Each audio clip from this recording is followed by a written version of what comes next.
Gracias por mantener la sintonía con nosotros. Esto es El Rumbo de la Tarde con Leila, Miguel y Valentina. Estamos en tiempo de nuestra entrevista. Vamos a conversar con Melanio Paredes, miembro del Comité Político del Partido de la Liberación Dominicana. Buenas tardes, gracias por estar aquí en El Rumbo de la Tarde. Está ahí en cabina Miguel Guerrero, Valentín Medrano y Olga Almanzar. ¿Cómo está usted? Gracias, Leila, por esta oportunidad. Mi saludo a todo el panel, al doctor Medrano, que pienso debe estar en la Fundación por el Justo Proceso. Su voz debe escucharse ahí. Hay una fundación que se llama Por el Justo Proceso. El Justo Proceso. A don Miguel, que estamos como el gato y el ratón, he tenido 2 emergencias y no he podido acompañar en la mañana, pero estoy ávido de compartir en su programa. Y a Olga, gracias por la conexión. Olga es la jefa. No, no mentira, don Melanio, no crea eso, ¿eh? Bueno, al jefe lo mataron, yo no sé si a la jefa. No, a la jefa no. Precisamente hace 60 años. Doctor Paredes, el silencio del presidente del PLD continúa. ¿Qué le pasa? El partido se reestructuró, pero parece que ha caído nuevamente en un letargo. ¿Qué está ocurriendo? Él saldrá, Miguel. Tú sabes que Danilo es de poco hablar. Lo fue como presidente, lo fue como presidente de la Cámara de Diputados, como ministro de la Presidencia. Danilo siempre tuvo miedo escénico. Yo lo conozco porque compartimos en el aula universitaria. Y recuerdo que cuando iba el grupo de Pacoredo a acabar con Juan Bosch, Danilo me decía, habla tú, Melanio, habla tú, respóndele tú.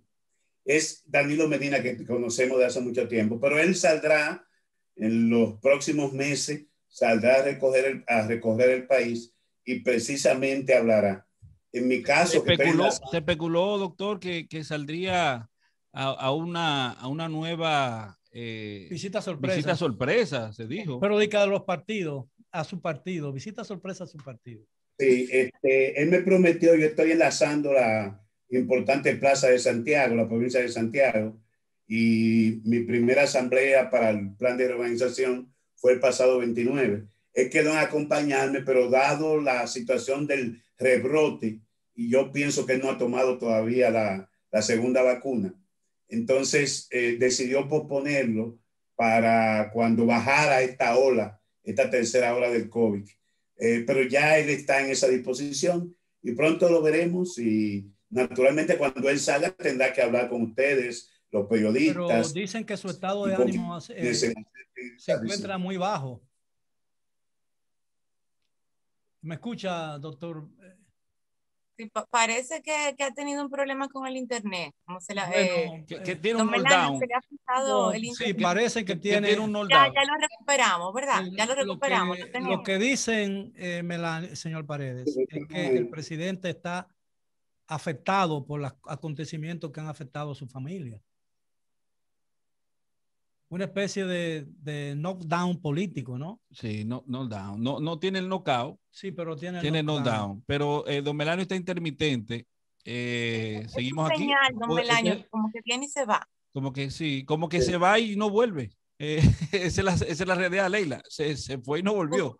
¿Usted no me escucha? Internet de paquetico. No. Ha estado muy estable el internet hoy. Ya no solamente en el caso de hay medios internacionales, hay instituciones que han estado afectadas por el tema de la conexión a internet. Pero yo espero poder completar la conversación con ustedes. No sé si me están escuchando. Él le preguntaba por el estado de ánimo del presidente Medina. Le decía que lo notaba como bajo de ánimo. Quizás por la situación con la familia, como un knockdown o knockout. ¿Cuál de las dos? No de knockout. Knockout es fuera de juego ya. Claro. Le contaron 10 y se acabó. El knockdown que le dan un golpecito y cae.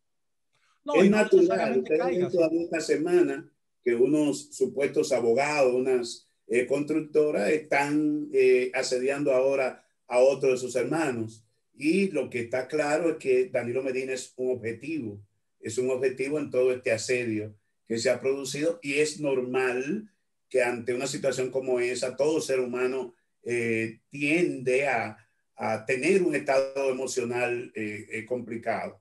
De todas maneras, Danilo es un animal político, no es un improvisado.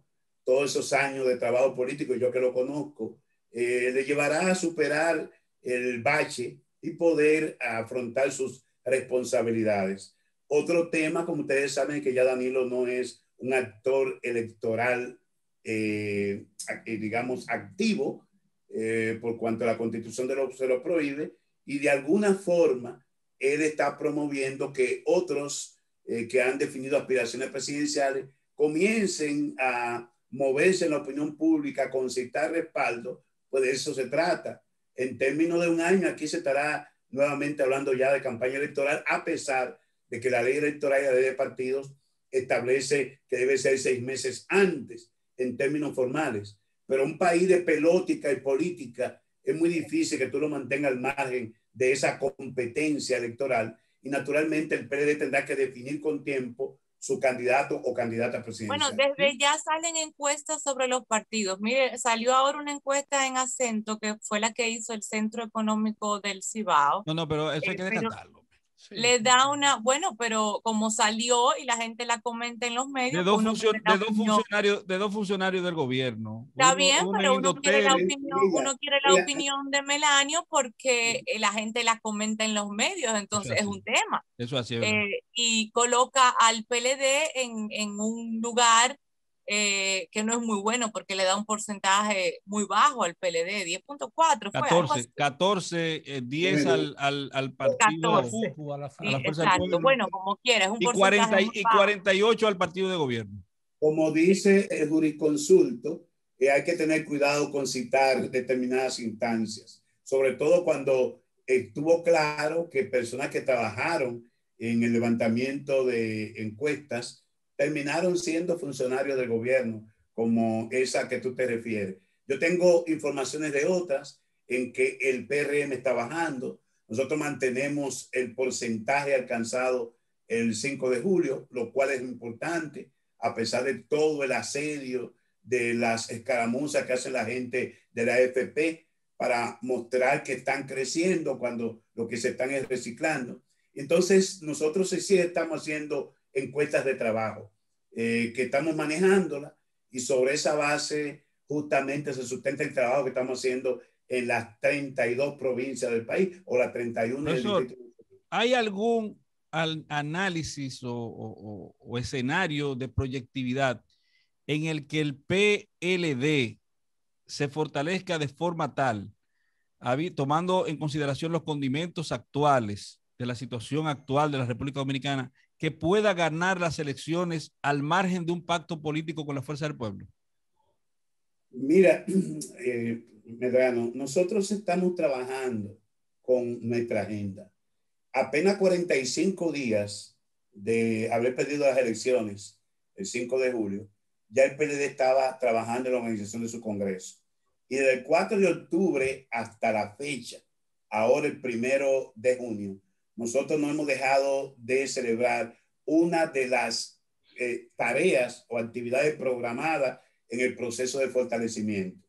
En el caso que me ocupa, estoy coordinando y enlazando la provincia de Santiago, donde recibimos un fuerte golpe en materia electoral. Y lo que yo he visto en estas 3 semanas de trabajo en Santiago es que hay un resurgir, hay un deseo manifiesto de los dirigentes y de las bases del partido por reencontrarse con ese PLD fuerte, firme, que siempre obtuvo un lugar cimero en esa plaza, que aun cuando ganamos la alcaldía, en términos de la candidatura presidencial, tuvimos una gran baja. Sin embargo, yo pienso que lo más importante del Partido de Liberación Dominicana en estos momentos es que, independientemente del asedio, independientemente de todo lo que adorna a un gobierno que surge, como surgió el del presidente Luis Abinader, nosotros nos hemos mantenido cumpliendo con nuestra agenda. No nos hemos dejado provocar, hemos recibido todos los golpes, pero nos hemos mantenido alineados con nuestros propósitos. Y esa es la garantía de que nosotros nos podamos convertir en una opción de poder a la vuelta del próximo año. Estamos en un proceso de reorganización que nos llevará a reorganizar el partido por recintos y colegios electorales. Y yo debo decirle a ustedes lo siguiente: no hay en República Dominicana, como no lo hubo en la década de los 80, y que el libro de Miguel recoge las incidencias que llevó al PRD a convertirse en lo que es hoy. No hay en República Dominicana una fuerza política en la capacidad de responder estructuralmente a los desafíos de un proceso electoral como lo es el Partido de la Liberación Dominicana.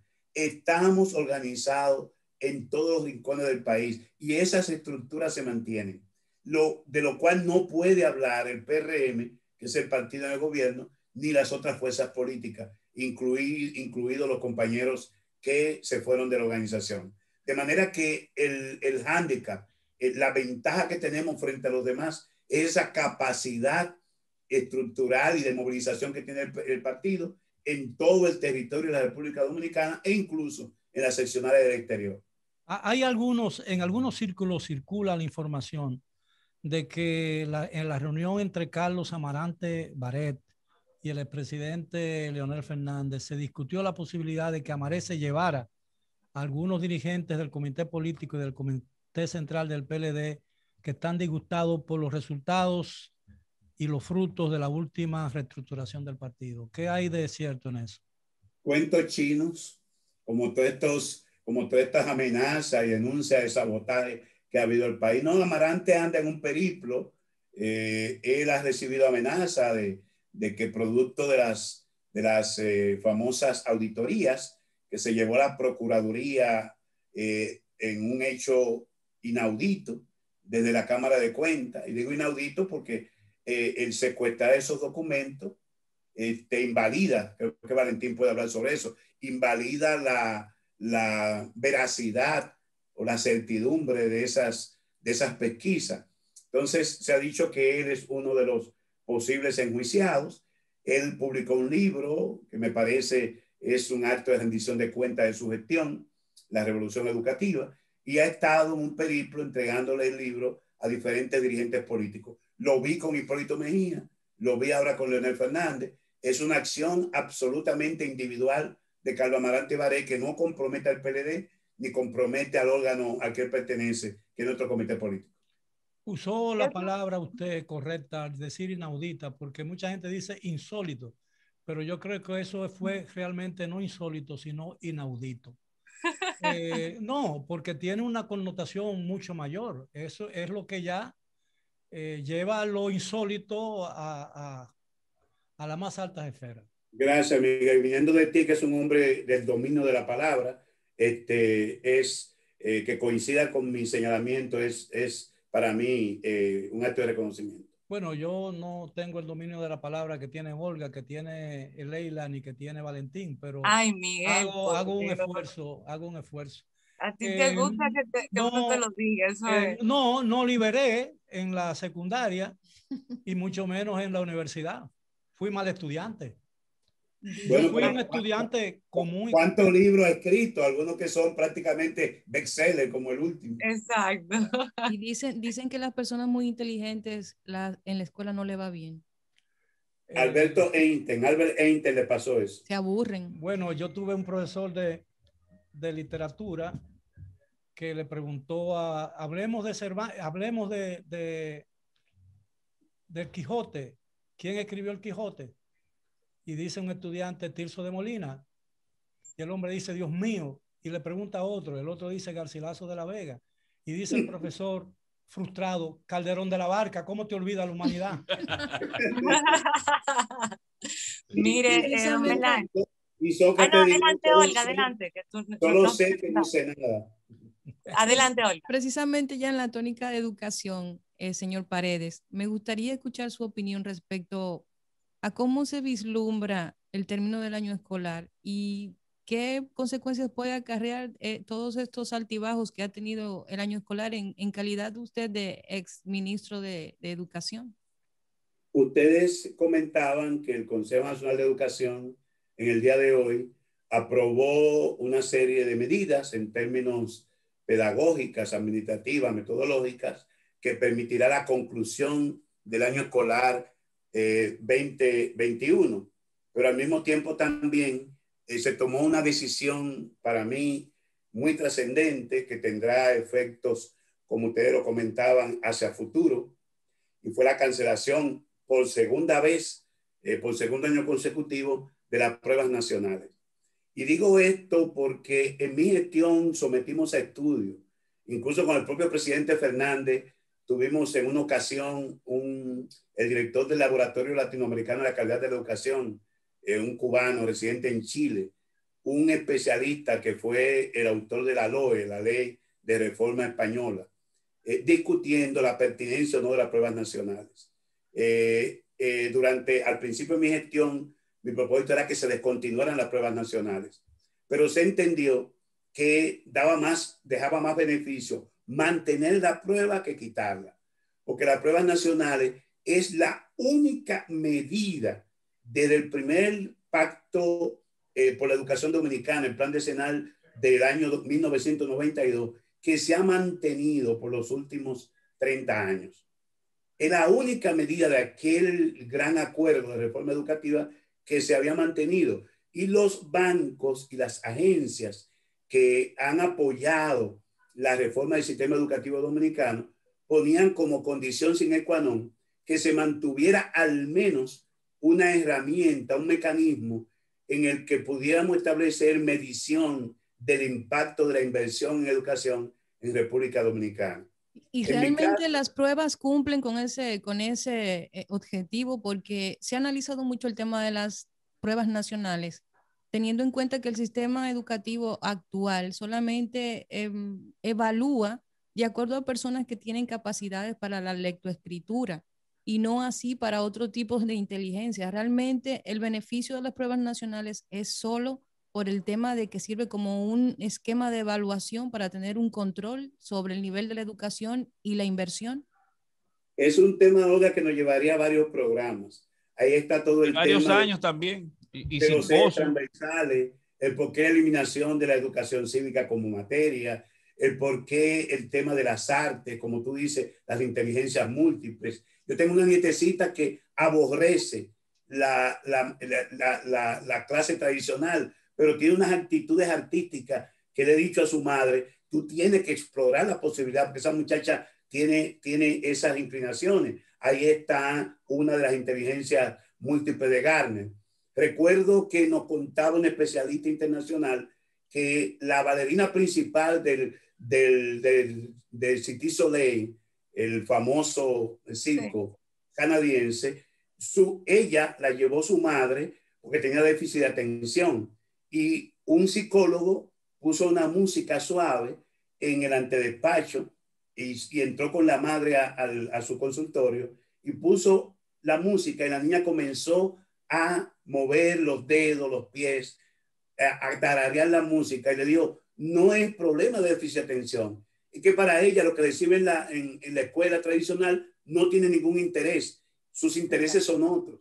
Bueno, esa persona se convirtió en la principal bailarina de Cirque du Soleil. Entonces, lo cierto es que nosotros no tenemos las herramientas para incentivar las inteligencias múltiples en muchos niños y niñas que parece no interesarle la lectoescritura, la matemática y demás. Y no todo el mundo, como decíamos anteriormente, está persuadido, está interesado en ser ingeniero o un buen abogado o un buen comunicador. Gracias por lo que me toca. Leila tiene una pregunta bucapié para usted, profesor. No, sí. No, para nada. Yo iba en la misma línea de Olga. Era relativo también al tema educativo, la decisión que se tomó a propósito de la finalización del año escolar, como fue tan irregular y tuvo que hacerse por una plataforma virtual. Bueno, se está por decidir, pero parecería que esa va a ser la decisión, porque hay una especie de consenso de promover a todo el mundo, o sea, promover a todos los estudiantes. Me parece una decisión compleja, difícil, pero los alumnos no tienen la culpa de esta situación y los profesores. Así es. Si me permiten unas cápsulas y pudiéramos luego desarrollar. La número 1, estoy totalmente en desacuerdo por lo planteado por un grupo de dirigentes del ADP. Promover automáticamente, sin que se pueda establecer las acciones remediales para el curso siguiente, sin que haya evaluación para los que egresan ya a la universidad, es una pobre cosa. Nos está condenando a embrutecernos cada vez más, porque de hecho los rendimientos son mediocres, y no producir evaluación en estas condiciones excepcionales es una barbaridad, es un autoengaño. Entonces, estoy totalmente en desacuerdo con eso.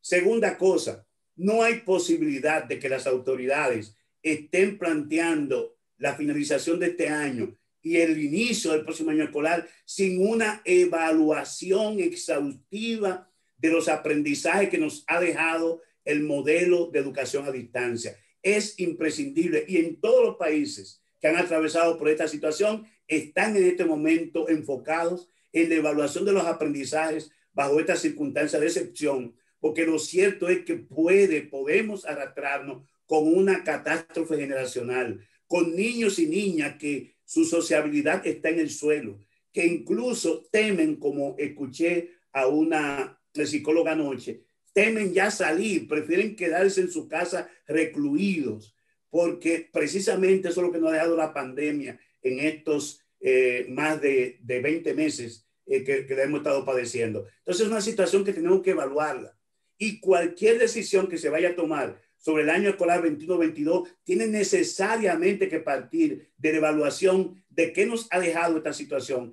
y cómo poder enfrentarlo para remediar lo que sea remediable y reenfocarnos en nuevas estrategias. Leila, tú recordarás que esa fue de la filosofía de Piaget, del ensayo, error, o prueba, ensayo, error. Es importante que estemos todos los días evaluándonos y ver cómo nos reenfocamos ante situaciones como esta. Bien, Leila, recordarás que esa fue mi posición en la mañana de hoy cuando yo hablé de las consecuencias que va a deparar esa decisión si llegara a realizarse, de promover a todo el mundo. El efecto que va a tener en el sistema educativo y en los jóvenes dominicanos de hoy va a ser terrible, va a ser irrecuperable.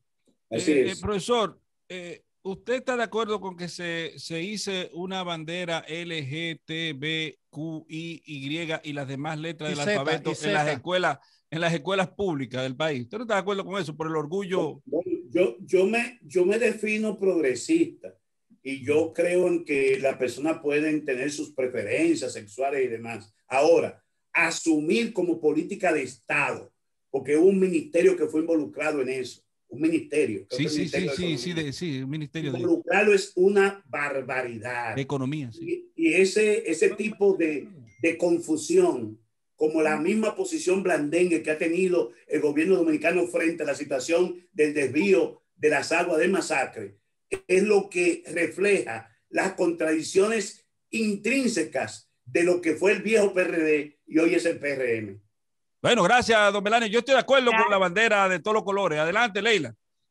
Eso es mentira de él. Eso es él le encanta hacer ese tipo de cosas, pero eso es mentira de él. Gracias, don Melanio Paredes, por haber compartido con nosotros esta tarde en el rumbo de la tarde. Esperamos volver a tenerlos pronto. Mientras tanto, le deseamos un feliz resto del día. Gracias. Y la prueba nacional está bien que se suspendan, pero hay que tener alguna otra herramienta de evaluación disponible. Eliminarla sin tener alternativa es tan malo como dejarla. Bien, gracias. Y a ustedes también muchísimas gracias por la sintonía. Estaremos aquí mañana a las 4 de la tarde para otra entrega de este programa. Mientras tanto, pasen un feliz resto del día y sigan con la programación de Rumbo.